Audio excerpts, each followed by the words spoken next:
Hello दोस्तों, नमस्कार। प्यार किससे करना चाहिए सबसे ज़्यादा? सुनिए। मुट्ठी बांधे जन्म लिया है, हाथ पसारे जाना है, इस धरा का उस धरा पर धरा रह जाना है। एक नगर में एक धनी व्यक्ति रहता था। हर तरह से सुखी और संपन्न जीवन था। ईश्वर की कृपा से कोई कमी नहीं थी। उस व्यक्ति की 4 पत्नियां थीं। उन 4 पत्नियों में से वो सबसे ज़्यादा प्रेम अपनी चौथी पत्नी से करता था। उस व्यक्ति को कीमती से कीमती उपहार लाकर देता, उसे हमेशा सजा संवार कर रखता। वो व्यक्ति उस पत्नी के साथ खूब समय व्यतीत करता, उस पर खूब धन खर्च करता। वो तीसरी पत्नी से प्रेम करता था। तीसरी पत्नी उसके गर्व का विषय था। जब तीसरी पत्नी उसके साथ होती तो वो बहुत सम्मानित महसूस करता था, परंतु उसे सदैव ये भय बना रहता कि तीसरी पत्नी इसे छोड़ कर ना चली जाए। वो अपनी दूसरी पत्नी से प्रेम करता था।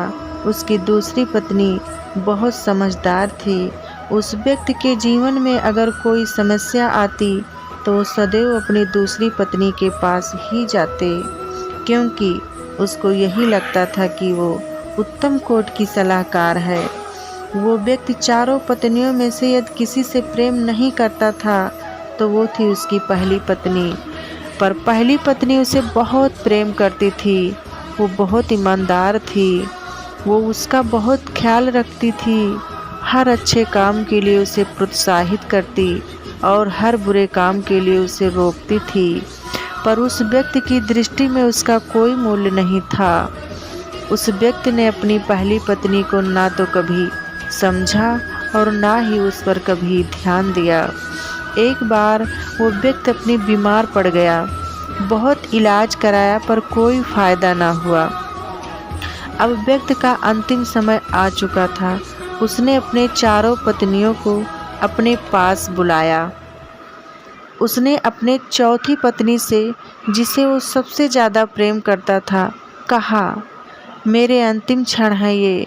मैं सदा के लिए अब इस दुनिया से विदा हो जाऊंगा। क्या तुम मेरे साथ चलोगी?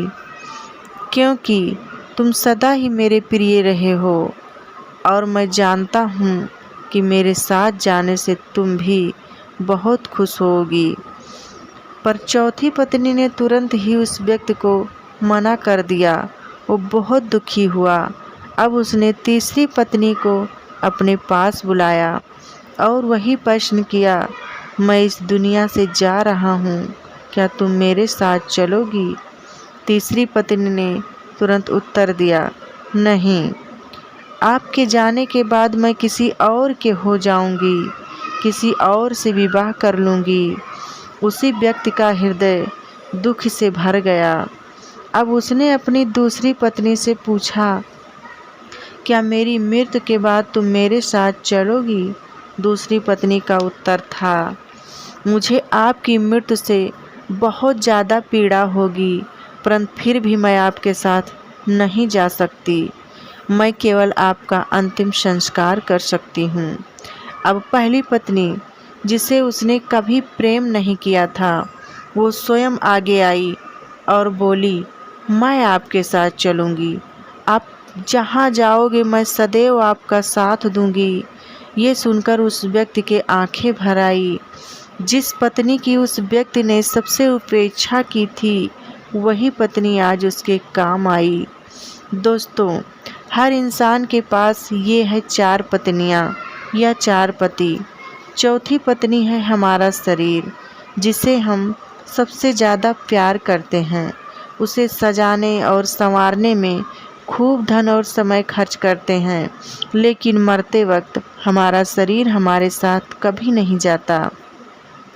तीसरी पत्नी है हमारी संपत्ति, हमारा धन और हमारे कारोबार, जो हमारे सम्मान और गर्व का विषय होता है, पर हमारी मृत्यु के बाद वो भी हमारे साथ नहीं जाता, वो किसी और का हो जाता है। दूसरी पत्नी है हमारे अपने, हमारा परिवार, हमारे सगे संबंधी।